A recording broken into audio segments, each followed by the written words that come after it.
From Robin Hood, New York City's largest poverty-fighting philanthropy, I'm Kevin Thompson, and welcome to this Robin Hood Moment.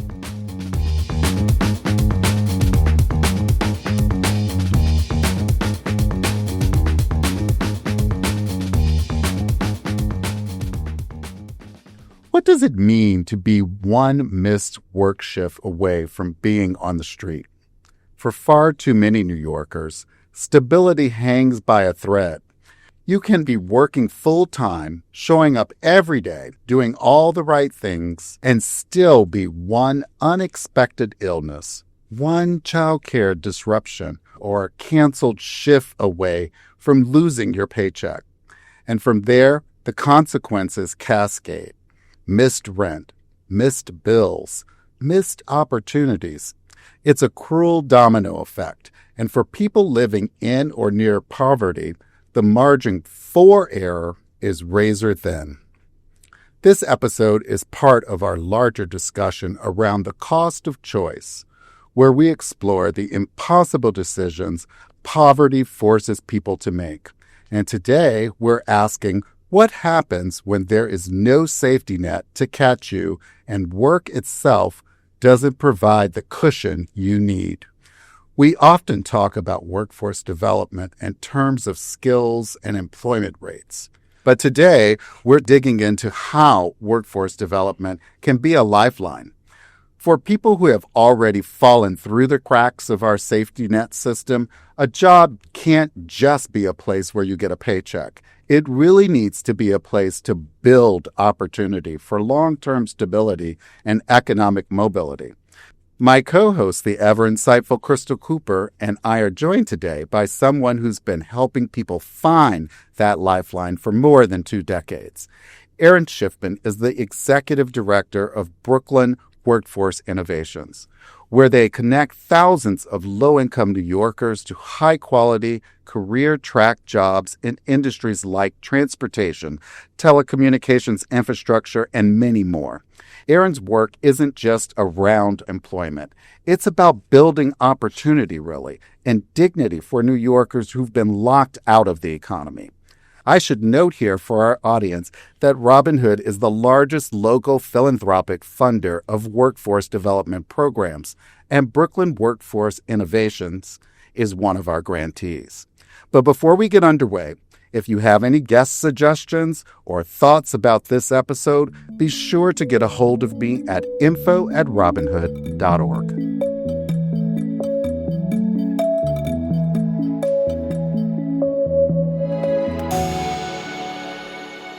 Crystal, I keep thinking about how often we assume that getting a job is the fix for poverty. But the truth is, for a lot of people, having a job isn't enough, not when it doesn't come with security and benefits and a real pathway out of poverty. Not even close. And not when that job is gig-based, temp-based, or offers zero flexibility for the very real chaos life throws our way, especially when you're living on the edge. I think what Aaron's work reminds us is that stability has to come first before growth is even possible. Exactly. And what struck me in our prep for this episode is how intentional BWI, not to be confused with the Baltimore airport, is in designing programs that meet people where they really are, with short-term training, wraparound support, and long-term follow-up. They're not just getting people jobs, they're walking with them as they rebuild. And that rebuilding is so personal. It's emotional. It's about self-worth, yes, but it's also about systems that have failed to support people. I'm excited for folks to hear Aaron talk about how we can reimagine those systems, from workforce development to housing to safety nets that truly catch people. All right, well, let's get into it. Aaron, welcome to the show. Thanks for having me. Aaron, I want to start with the human reality behind this episode. For so many New Yorkers, they're just one missed shift away from being on the street. Aaron, you've said before that for anyone to flourish, their basic needs must be met to be ready to work. When you said that, what did it bring up for you in your work with Brooklyn Workforce Innovations, and what are some of the most common barriers your clients face before they even walk through the door? For me, this hits home. So many New Yorkers, employed and unemployed, are one emergency away from impossible choices: paying for groceries or paying the utility bill, paying for rent or seeking medical care. At BWI, we see this every day. Of the 900 low-income New Yorkers we train each year, most are rent-burdened, food insecure, or both. Many are receiving public assistance and Medicaid. That knowledge shapes both our mission and our program models. Our trainings are short, 5 to 8 weeks long, though full-time, so people can get to work quickly after training. But our commitment to graduates extends for 2 years as graduates navigate their new careers. We also support people through emergencies and transitions, because no, life doesn't stop once someone enrolls in training, or gets their first job in a long while. Over a decade ago, our board of directors created a Tools of the Trade Fund, a small but powerful resource to cover the hidden costs of going back to work. Metro cards before their first paycheck hits the bank, childcare or emergency childcare during training, or the tools or gears they need for their very first day on the job. This fund encompasses part of what makes BWI special. We don't just train people, we stand with them as neighbors, empowering them to take the next step, even when the ground feels shaky beneath their feet.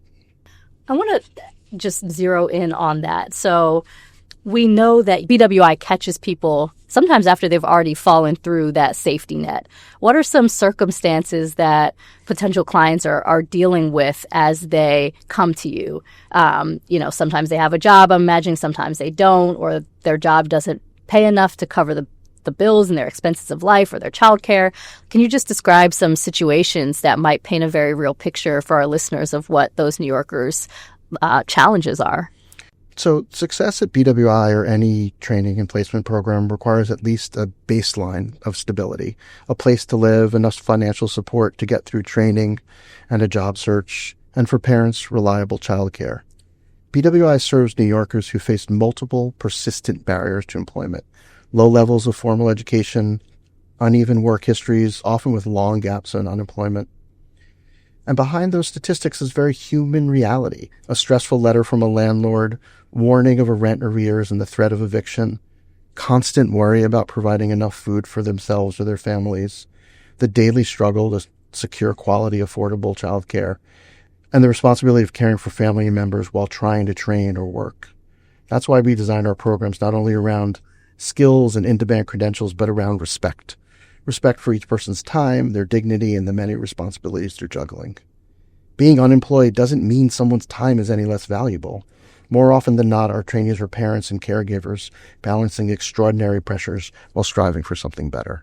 When you are kind of assessing and adjusting in real time, are you looking at creating pipelines into different industries or adjusting to where the jobs and the pay is? Or are you adjusting the training programs themselves or the outreach? Like, what does that sort of look like? I mean, honestly, all the above. Over the last 2.5 decades, we've had situations where we have to do each. Mm-hmm. I think we're always looking to make sure that curriculum is relevant, that we're training people for the skills that and the opportunities that are available to them on day one. Mm-hmm. But we're also looking downstream a little bit and making sure that the opportunities, the early career roles that we're finding for people are ones that could build and help them advance themselves. But we always have to look at new markets, make sure we're attracting the talent and the untapped talent for the roles that are available. I think we're always looking for where the good jobs are. It doesn't happen in a vacuum, and it's tough to build out a new vertical. We need to know that there are jobs there and there are opportunities to hire a service population like ours that might be more vulnerable than applicants that are coming straight in from Indeed or other sources. But we're always looking and keeping our eyes open. The worst thing we could do is train folks for jobs that don't exist. So we have to make sure that the programs that we do have are truly making a difference for people's lives. And upon graduation, we have as quick a workforce attachment to roles that we possibly can. Wow, that's amazing, because that versatility really does give you the ability to meet people where they are and meet the market where it is. I mean, I'll be honest, we could only do it if we have flexible dollars, right? So the more restrictive funding is to a workforce development organization, they're going to pay for X, Y, and Z. You have to do and execute X, Y, and Z. But the holy grail in our work is general operating support, and it's sort of it's trust-based philanthropy in a lot of ways. Before we started calling it trust-based philanthropy, you're supporting an organization, allowing them to be nimble, research, pivot, and make course corrections as they see fit, holding true to their mission and to their populations that they serve. Absolutely. And if funders like we are focused on outcomes, we have to give you the flexibility to do that. I think that's right. In workforce development, you have to be focused on outcomes. There's a lot of poverty prevention work that doesn't really show up well on the back of a baseball card or a dashboard. Workforce development actually does. You could measure and track where people were before training, where they are after training. Are they still working? What's the wage advancement? In large part because Robinhood was looking at it 25 years ago. BWI has been looking at it. But the impact that we're making really can be documented by looking at the wages and the career advancement and the job retention that our graduates are able to secure. Aaron, one of the biggest costs of poverty is the cost of time. When a missed day of training or work means that you miss your pay, or you miss rent, or you miss opportunities. How does BWI structure programs to lower that cost? For people living within or on the edge of poverty, every hour of every day matters. That's why BWI designs programs that honor the time and effort our applicants put in, and we attempt to remove barriers that can slow their progress. We do our best to put ourselves in the shoes of people applying to or participating in our training programs, and we do everything we can to make sure that our processes reflect our values and the respect we have for the people who go through our programs. Over the past 18 months, for example, we've partnered with a research organization called MDRC to re-examine our applicant journey. We found that motivated candidates were sometimes stalled by unclear instructions or too much information thrust upon them all at once. So we simplified the process with clear, step-by-step guidance and carefully developed a sequence or a cadence of follow-up emails and texts. The impact was immediate and impressive. Applicants moved from information session to application nearly 4 times faster, and more people advanced towards enrollment. These subtle process adjustments proved what we've always believed. When you respect people's time and we reduce structural friction, you create conditions for them to succeed. That kind of brings me back to, where we started the conversation in terms of the situations that people find themselves in when they enter your door or open the web browser. Can you just explain sort of what meeting people where they are looks like and whether it's their lived experience of where they are or how they actually come to you? Just, what does that journey through that funnel look like for someone who is struggling? For someone who's struggling and interested in our program, there is a variety of ways that they might hear about us. So we do some direct community recruitment. We get a lot of referrals from community partners. We're out there meeting with the industry partners that people ultimately get a job at, but they may get an applicant who's not appropriate, but they seem motivated and want to be a good neighbor. They may refer that individual to us. We have a long track record of success in some of our programs, and quite honestly, word of mouth from our alumni is our single greatest referral source, so they could find us. But what it means to meet them where they're at is really about building training programs that don't have high barriers to entry. So we really want to create a program where as many New Yorkers from a variety of skill sets, a variety of backgrounds, and a variety of communities are able to access the opportunity. So for most of our programs, you don't need a high school diploma, right? For some of them, you might need to be reading at a certain literacy level to be able to absorb the content that's delivered relatively quickly in that boot camp style training. But we're not creating artificial barriers to the program. So we want to do it. We want to keep it short. We want to make sure that the content can be delivered in a way that's going to be comfortable for the 55-year-old individual that might have spent 20 years incarcerated, as it is for the 19-year-old kid who just got out of school or just got their equivalency diploma. Yeah, because you're really addressing needs from a lot of niche populations. Like, I understand you all have a NYCHA residency training academy. Is that correct? That's correct. Yeah. Talk to us a little bit about, the intersection of workforce pathways between, housing policy in general and poverty reduction, particularly with the NYCHA group that you're working with. Sure. It's no mystery that, or secret that jobs and housing are closely tied together, and especially here in New York City. The NYCHA Resident Training Academy is one example of how we build leverage and partnership with NYCHA to connect public housing residents to municipal careers with that authority. Robinhood helped launch and support the academy and all its different training verticals more than 15 years ago.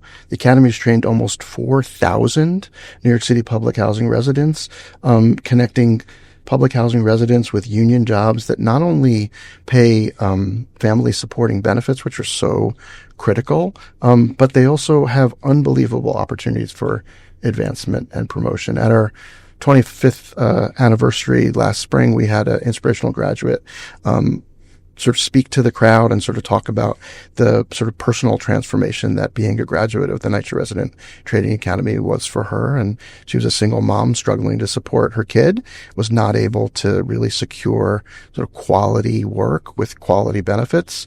She came through the program. She benefited tremendously. She got her first job, her second job, her third job.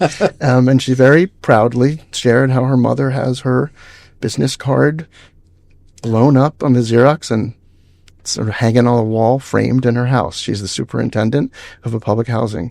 We're talking about in a relatively short amount of time, she went from barely above minimum wage work without benefits to running an entire public housing development, making sure that it remains a safe and sort of clean environment for her neighbors to live in.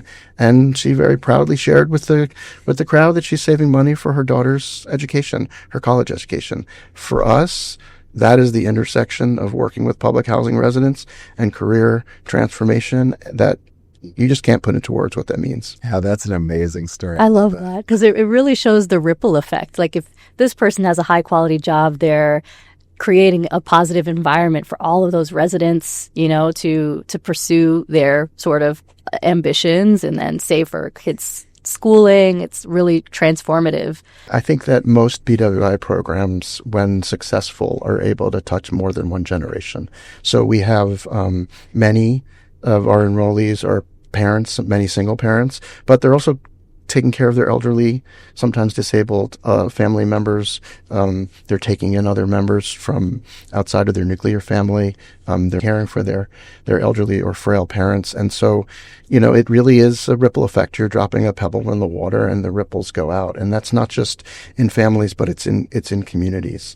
4,000 public housing residents working in municipal roles over 15 years through Robin Hood's support of BWI and other training partners is nothing short of amazing.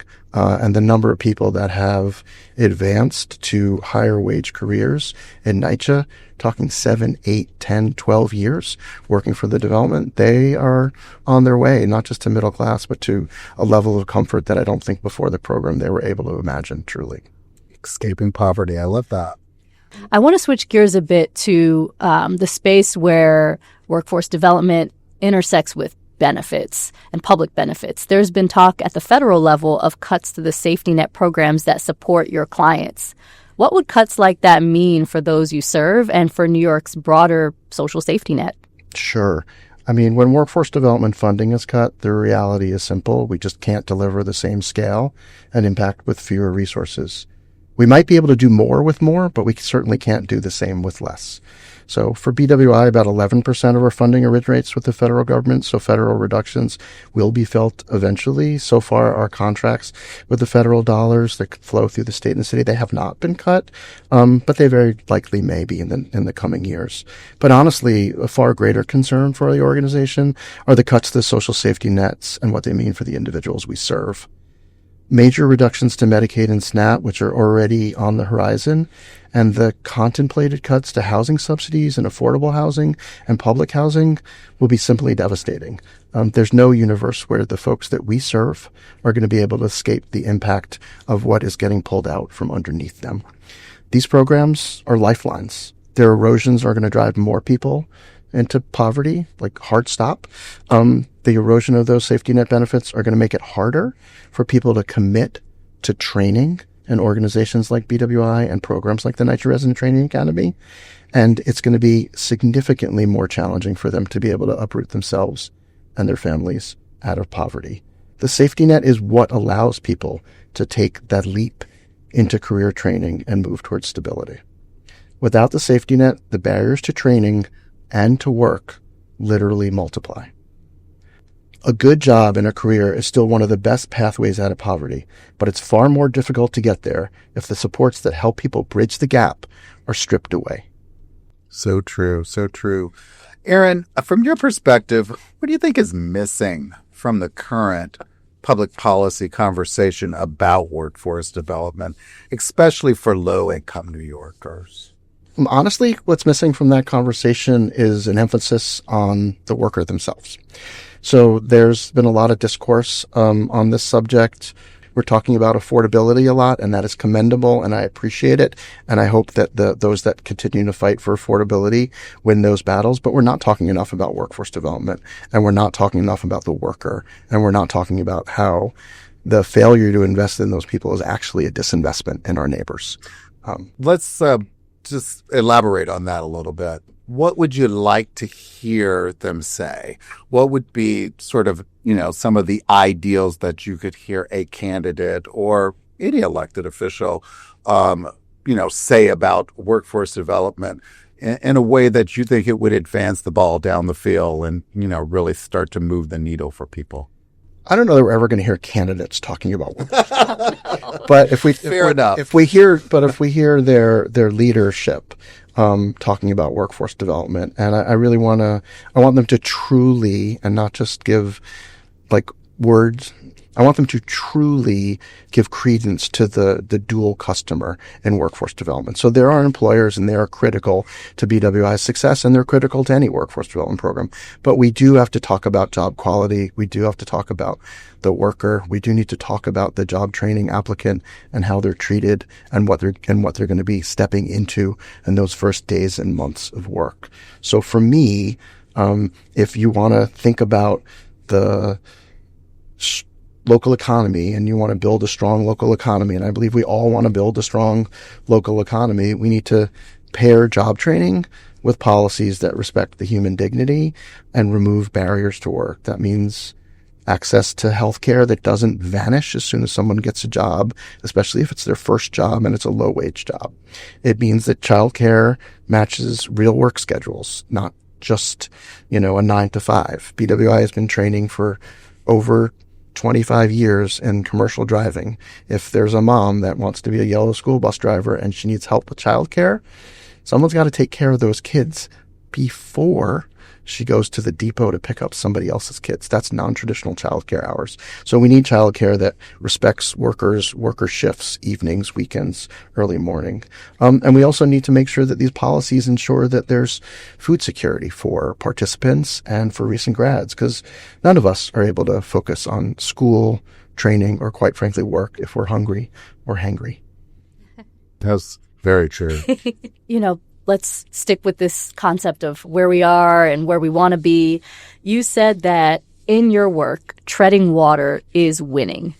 What keeps you and your team going, and what kind of transformation have you witnessed?